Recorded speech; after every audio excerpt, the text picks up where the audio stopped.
Ahoy there and welcome back to Build with the Boys. We now have issue 64 to finish out the month of Hachette's Build the Titanic, and in this one we are adding more hull. So we've got another part of hull to add. We have reflective stickers. It is what it is. To add to the funnel, but not lots. So it's the small reflective strip we got in the last issue. We have some nice detailing to go on the ship, and we'll be attaching the final funnels and rigging the electrics so it all lights up at the same time. And then finally we'll be installing the whole piece, and also a bracket to hold some of that together, because we will need brackets to hold this in, and also something eventually for the decks to sit on. It's going to look nice. It's going to look lovely when this one's done. At the end of this one, we'll be talking about Titanic artifacts, and artifacts that you can own, and what to watch out for and what not to get suckered in by. So I'll have a brief talk about those at the end, because you probably want things to display with your Titanic, and you'll go looking around, you can fall down a rabbit hole of what this stuff is. You can get some very lovely things that are genuine, that are real, that aren't overly expensive, but you might be questioning their authenticity. Well, we'll go into that, we'll talk about some of that. But let's get this open, let's get this built. So this is the section we're going to be working on, and we're going to be using the smaller strip that we got in the last issue. Now, in true part work law, they'll always ask you to fit something then take it off, bizarrely. So this is where we are. Now, I'm quite glad of this. They're asking us to take off this foam strip here and this foam strip here. So we put them on to take them off, and we're replacing those with shorter ones. Bloody, it's always the same. But we're going to be installing these first. So you would already put some into these. It's just, we're just filling in the gaps, that's all we're doing. So I'm going to get that done, and then we'll take a look. So we've done those. They just go in this side here, so one on that wall, and one to cover this block here. Now, taking our foam stickers, we're going to take two of the shorter pieces, and we're going to replace where the longer pieces were. So they go in the middle, so we're just covering over two lights. So it goes there and there. That one's stuck down. It's bizarre, isn't it? They always ask you to do this. It's like when you build a car, they ask you to put the wheel on and ask you to take it off 3 times. But, you know, they've obviously found a problem, which is good, that they've addressed it now than, you know, later on. So it is what it is. It are what it are. It am what it am. So let's get that one stuck. So there you go. The short one goes over there. There we are. That's bizarre, but it's done. It's just always the way this. Now we are going to fit this to the deck. So once again, we're going to bring the deck up, we're going to thread these wires through, and then we're going to flip the deck over, which I don't like doing, but we got to do it. Okay, so here's how we're going to go. This wire here is going to go through this hole here. So let's get it threaded through. This one's going to go into there.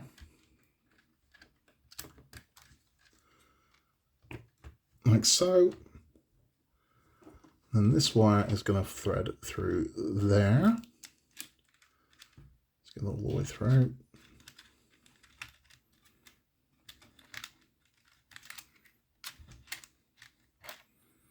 And then this one into there. So once you've got these, when you're about to pull the rest of the slack through, there we go, let's get that right through. These are going to sit down on here. We're going to line up and get it onto the pins.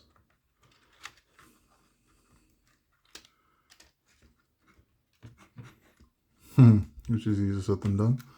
There we go. There we go. Put our wires through. Now we're going to flip this one over, and we've got some wiring to do.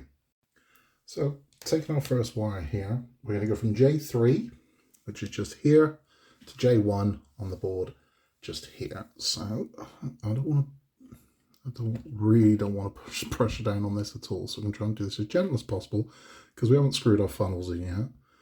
We just got those kind of clipped and locked in. I'm really not happy about, as I've said multiple times, keep flipping this bloody deck, because it's like we're inviting damage or an accidental breakage of something.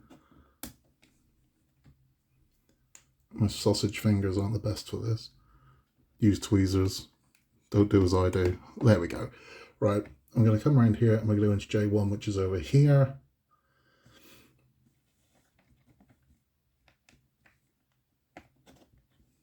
That one went a lot easier. So that's that one done. Now we're going to move on to the next wire. So moving down, we're going to put J3, which is here, to J2, which is here. So hopefully, again, we can do this without causing any damage to anything. Bloody hope so.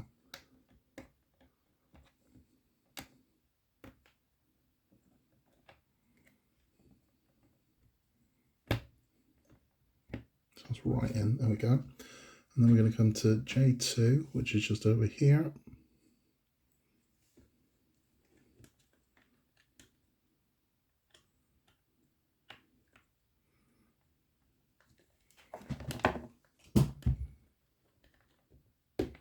There we go. So those are in. Now, we should be able to attach the test board and see this now lighting up. Just got completely ahead of myself there. We have to plug the wires that came through from the funnel in. So this one here is going into J4, which is here. So let's pop that one in.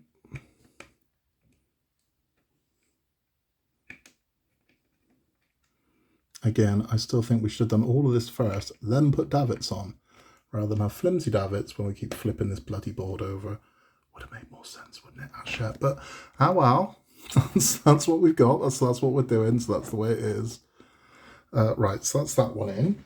Okay, what else needs to go in? Yeah, so over on this side, so this one here is going to go into J2.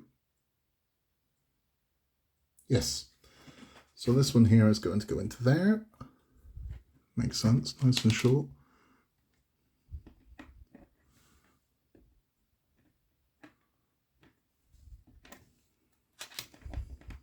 There we go, that's that one in. Now we should be able to test the board. So if we go all the way to the other end of the deck, we take our test board and we plug it into J3 at the complete opposite end. Hopefully this will work. I hope it does. If it doesn't, well, you'll see when I do. Aha. Okay, so now all the lights are on one circuit, so they're all linked up together. Happy. Now we can screw this one in. We're going to have to use the screws to screw the funnel section in, and then hopefully we're done with flipping for now. Okay, so the last thing is I'm taking our final foam sticker. They want us to place this, and I'll show you where it goes. It's a bit unusual. They want it to go in here. Now they want us to cover the cable, but not the LED. Okay. So there we go. We're covering the cable, but not the LED. So that's how that one fits in there. It's snug. There we go. So that's that one in. Weird. I don't know what that's for. I mean, I'm sure we'll find out later on. But yeah, see, that's snug to there, man. I'm sure that's going to cause us grief later on. But that's it. We can flip this back over now, finally. Okay, so now she's the right way up again. We will be working on this section here. And we're going to be adding some little embellishments to this, just to enhance it, some piping.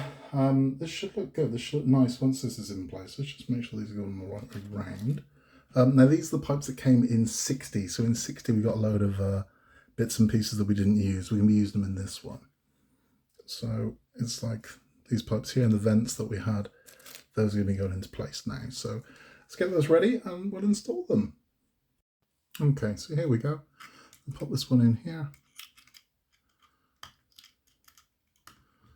Guide this into place. Put that one on there. Push down. Each of these will fit into their respective hole. Again, you can glue it if you want to glue it, but I don't want to glue it, so I'm not. Because it's not going to go anywhere. I'm not really flipping this around or anything. Now I'm going to do the same thing on the other side. I'm going to take this one here, fit in there like so. Find its home. Once you find the home of the main lug, the rest of it will line up quite nicely. There we go. So that's in, and then the rest of them all fit into place. That's looking lovely. Now we built a vent in the last one. That's going to be installed across here as well. So if you remember when we built this vent here, we're going to install that as well, and that's going to go on this side just over here. Let's make sure it goes in the right way round. Yeah. So again, that's going to pop over there. I'll hold these in place. There we go. That's in. So a lot more detail in. It's looking lovely. Really like this, really happy with that. Now we get to move on to hull. Happy times. Okay, so we brought up our increasingly growing deck here. Hull. I'm going to take this new piece here that we've got, and this is going to fit in now. We're going to kind of hinge action this one to get it in place is what they're asking us to do. So this going to pull it up, pop it in like so, and then, yeah, that seems easier said than done. They're very, oh yeah, just hinge it.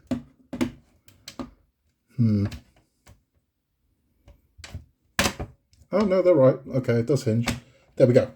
Locked. Good, good, good, good, good, good. Now, unfortunately, Allen screws. So I'm going to magnetize my Allen. I'm gonna do it. So I'll magnetize it here. I'm going to magnetize the hell out of my Allen key just to hold some of these bolts on. Let's get this nice and magnetized up. Right. So hopefully that should help. Don't know if it will. I hope it will. So I can see one of these is going to go in quite... Well, they might all go in easy, so let's not, you know... I'm just being a bit too Scott about it.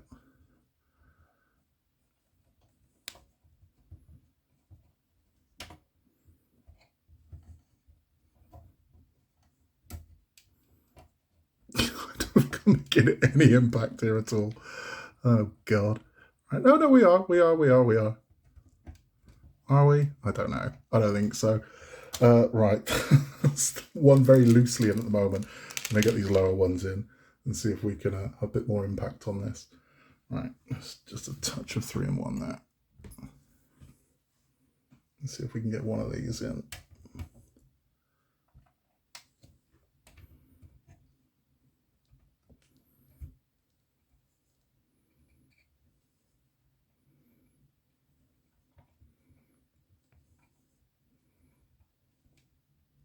Okay, that one was relatively painless. Let's try another one.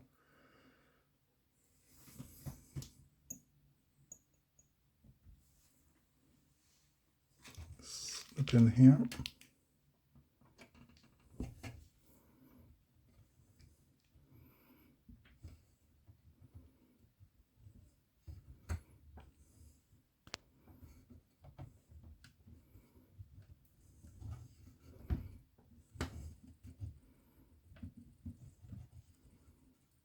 Okay, and let's try this one again. See if we can tighten this one up. And we've got a few more of these in.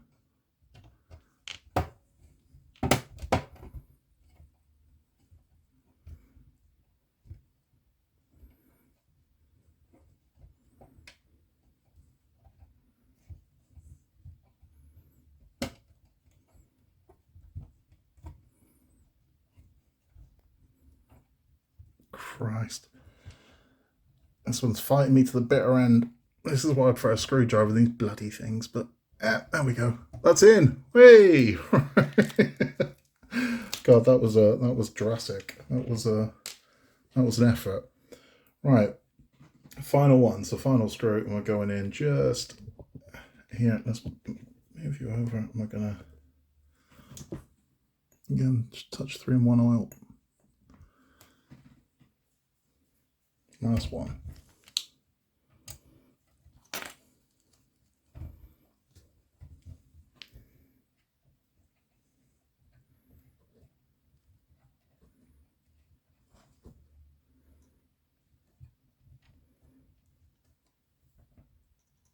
Feel that time. There we go. Good. Right. So that's that part done. Thankfully, the next part doesn't involve Allen bolts. I'm very happy about that. What we're going to be using is we're going to be using this brace here. So let me position this so we can get the best view of it. Okay, so what we're going to do is we're going to take this bracket here and it's going to sit over these two and over these two. So again, your ship will pull together. I've been saying this since the beginning, you know, not to panic about, oh, it feels loose, or it's all going to pull together. It just is. It's the nature of this. It can't be loose. Can't be. You've screwed it all together and pulled it all together. It's impossible. We're going to put 4 AM screws in here, here, here, and here, and then we are done for this issue. And sadly, we are done for the month. Let's pop that one in there. Christ, that's stiff even with the bloody 3-in-1. That's brutal. I think we need to clear some paint out of these. I think we might have had some paint build up, and that might be what that is, because that didn't feel good at all. Let's see how the other ones go. Oh no, see, that one's much better. There we go. So is that one in? Yeah, you get, I mean, again, if you ever have any problems with this, clear it out. Take your tweezers. We've got some decent tweezers, and give it a bit of a swirl around, and it'll clear out some of the paint buildup that can happen inside these things. So that one's gone in lovely as well. That's no problem. Easy enough. And then one more. We're done. I'm happy to report the next issue is more hull. So our hull is growing significantly. Let's go ahead and tighten that one back up. There we go. Yes, paint build up or something like that. That's okay though. That's exactly as we need to be. That's firm, that's not wobbly, that's not going anywhere. That's done. Let's take a look at her. Well, our lady is growing quite significantly. That's made quite the impact. It's looking great, you know. There we go. We're looking lovely. Looking happy with that. Again, as you can see, some of these portals are drilled out. So that's where you're going to get all your light from. So you get loads of light coming from your portals. So when you're freaking out that these ones haven't been drilled out, don't. What's aesthetically pleasing is very different to what's historically accurate. Trust me on this one. Light can kill a model. Let's have a chat. So that's that one done. Hopefully we haven't got to keep flipping that deck, because that's bothering the hell out of me. There's so many little pieces on there. To keep flipping it and doing this is mental. We should have, the light should have gone in first. The lights of the funnel should have gone in first. Then we should have put davits and the bits on after, but that's the way they've done it. Again, we've taken the foam pads off to put more foam pads on. Bit weird, but it happens in every single part where they always swap out one piece or change something. Or in the case of Spitfire, give you an entire motor you're never going to use. But wow. So here is our beautiful lady. She is growing significantly. And this is what I think we all want. We want hull, don't we? Right? Because we're at that point now. We've done all the pretty bits on decks. We want some hull. We want to start getting some ship. Because as lovely as it is having the decks, this is Titanic. This is Titanic. We want the hull. We want some frame to it. Now, naturally, it's not all going to be there straight away because it's a 140-part model. But it's been a long time coming, that. And it's nice to be back. 9 months. 9 months since we last worked on hull, which is insane. In the next one, so in 65, this is what you're getting. You're getting the adjacent piece of hull. So I would imagine in 66, you're probably getting the piece goes to the top. If not, you give that in 67 or 68. So I would imagine we're gonna grow again. Now I've not measured. Let's see if we can get a rough kind of measurement of where we are. So we're currently sitting at around about 55 centimeters, which is, what's that in old money? It's about 2 foot. It's about 2 foot-ish. Nearly, just under 2 foot. So we've got to build 4.5 foot of this. So we're not even halfway. So this isn't half the hull. This is not half the whole length. We're about that shy of being half the whole length. Well, about that shy of being half the whole length. So this is a big old ship, it really is. But I can't wait to see it, man. I really can't. I'm happy with this. This makes me smile. Hull makes me smile. The one thing I will say as well for the deck, since we screwed those the funnels in, the deck feels sturdier. It feels so much sturdier now. Before, when you pick it up, it felt bendy, but now it feels solid. It feels like a solid piece. So I'm quite happy about that. I just don't want to keep flipping it. I'm done flipping it. So hopefully that is it with that. I think the only thing we really need to do now is attach the lifeboats to it. Maybe a few more pretty bits. I don't know if they can have us doing the rigging yet. I don't think they will, but they might. I would imagine that comes at the end. I hope it comes at the end. But it's looking good. It's looking really nice. It really is. So it's gonna be exciting to see the next parts go on, because now we feel like we're growing. We feel like we're getting somewhere with this. If you're just stopping by for the build instructions, thank you for stopping by. Just quickly before we do that, light bleed. So, right, I get it that you want all your portals to be open. I get that, I do, I understand that completely. And there are people that are repeatedly taking a drill to their model. I understand it's your model, you do what you want to do. But what I will say is err on the side of caution, because honestly, I'd say one of the biggest mistakes modelers make is thinking more light, more light, more light. And it washes out your model. So anything worse than kind of light bleed or lack of light is too much of it, because you just get this, it just doesn't look good. And this is the thing, this is where I'm talking about aesthetically pleasing versus historically accurate. So historically accurate, now you're always going to find something that's good. Well, that's not that. That's because that's how it is at this scale. That's the way it's going to be. But when it comes to punching loads of holes in this to create even more light, you might find yourself with too much light. Now, I seriously doubt there was ever a point where every single light on the Titanic was on at the same time, which again wouldn't be historically accurate if you did that. So you've got every single light is lit. It probably wouldn't have happened. I mean, but if you want that, you can, again, it's your model, you do what you want to do, but I'm just saying, sometimes it washes it out. There's so much light coming from it that it's gone beyond being a model, and now it's a lamp. It's a night light, you know? So that's the problem with it. I mean, you can do it with Iron Man. With Iron Man, you can actually get a third battery in there. So he takes 2 batteries in his hands, his eyes, his feet. You can get a third battery in. But if you do, it's too bright. So his eyes sort of wash the face out. The chest washes out. With Titanic, you want a glow. A glow is what you should be getting from this, not beaming lights coming from it, because that isn't how a ship works. A ship isn't beaming lights out the side of it. It's got a glow. We just want kind of a yellow, nice subdued glow to it. So it'll light up lovely, but it'll glow. Not, you know, Christ, I can't look at it. But, yeah. But if you're sticking around for our Titanic talk, we're going to talk about Titanic artifacts. Now, what do I mean by that? Well, I mean things that you can buy. So there's a lot of stuff out there. There's a lot of fake out there, and there's a lot of garbage out there, and there's some very nice things out there. But you can get yourself a very affordable kind of Titanic display without spending the earth on it. You don't need to do that. But if you are looking for genuine artifacts, which is what I'm talking about here, err on the side of caution. Now, the cheapest thing that you can own that was on board the Titanic is coal. You'll see it everywhere. So you can see pieces of coal, tiny little nuggets of coal, that'll be in a cube or a frame and there's a concern of, well, how do I know that it's Titanic coal? Because it is. If you get it from an authentic supplier, an authentic vendor, you can be pretty safe it is Titanic coal. And the reason why I say that is there is a lot of coal around the Titanic wreck. When they dive down to the Titanic, you got a good indication you're on the right track because it's so dark down there when you start seeing coal. They say when we start seeing coal, we know we're near the Titanic because it is bloody everywhere. It is all over the ocean floor. There's a lot of it. And a very, I wouldn't say lucrative, but a very cost-effective way of funding your voyages is grabbing coal every time they go down there. So they can always pick up coal. They sell it on to people who break that coal down into much smaller pieces and sell it to you. So you can pick up a piece of Titanic coal from anywhere from about 20 to 40 quid, depending on the display that it goes in.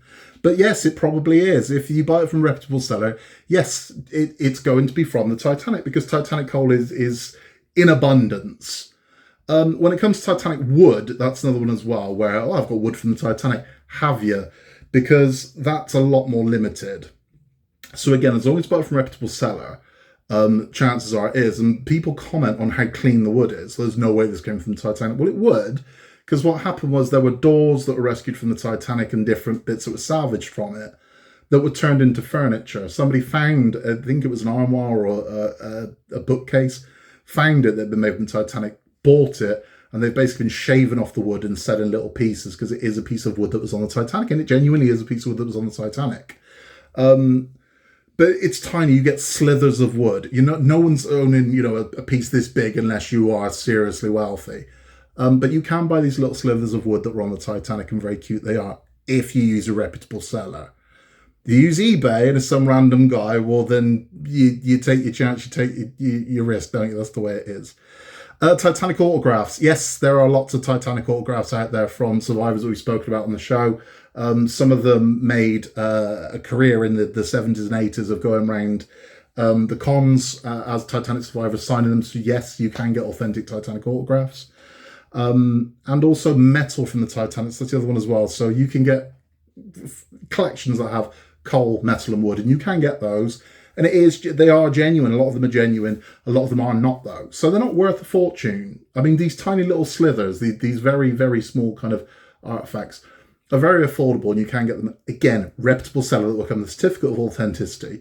So if you're seeing one that's really cheap, probably fake. That's the good way of seeing this. If you'll see the coal is regularly going for about 40 quid. If someone's going for 15 quid, chances are it's a fake. It doesn't mean it will be, but chances are that's what it is. The other things you can get is you can get replicas of the Titanic whistles. So the whistles that were used by everybody on board, not just the Titanic, but also Britannic and Oceanic. Somebody bought the mould. So the original mould that those things were die cast from, it is as was. So it's not one from the Titanic, but it is as was. This is the exact same one used, made in the exact same method, using the exact same mould. So you can get what is essentially a Titanic whistle. It wasn't the one on the Titanic, but it's an affordable piece where you can get about a tenner.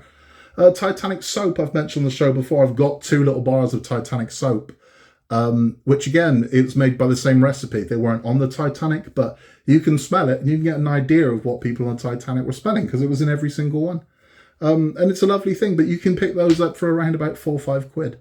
So you can get some lovely Titanic things without breaking the bank. But if you want proper artifacts, if you want like a plate that was on the Titanic or something like that, well, you need to remortgage your house because you don't get many Titanic artifacts under 5 grand. I mean, for something very, very small, but you're looking upwards of hundreds of thousands for anything of any real significance. So prepare yourself for that. But you can make a very lovely Titanic display for not much money at all. It doesn't all have to be, this is a bell from the Titanic. You can make a very nice display with replicas of the tickets, with replicas of the menu, with the original White Star Line posters. You can do that for very little money. And again, if you do want that, the coal is a good one to go for. It's a lovely thing. But again, reputable seller. You'll know by the website. When you see it, you'll know. Go by Trustpilot reviews and things like that, and you'll be happy. You really will. That's all from me. In a world where you can be anything at all, just be nice. Please join us next month. We will be continuing our Titanic journey. We have other things coming on the channel. So we have Batmobile Tumbler coming up on the channel in a couple of weeks. We just started the Infinity Gauntlet, which is a lot of fun. We have more Disney Dolls House. Ecto 1 will be rolling back into town in July. Along with our catch-ups and all the other shenanigans we get up to on the channel, we'll be finishing R2-D2 as well. And we have Roll Life and Roker Builds. So please swing by for those. We look forward to seeing you. If you haven't yet, please remember to hit the like button, hit the subscribe button if you're one of our many viewers but haven't subscribed yet. We don't bite. We'd love you to have along for our journey all the way to the end at 140. That's all from me in a world where you can be anything at all, just be nice, and I will catch you next time.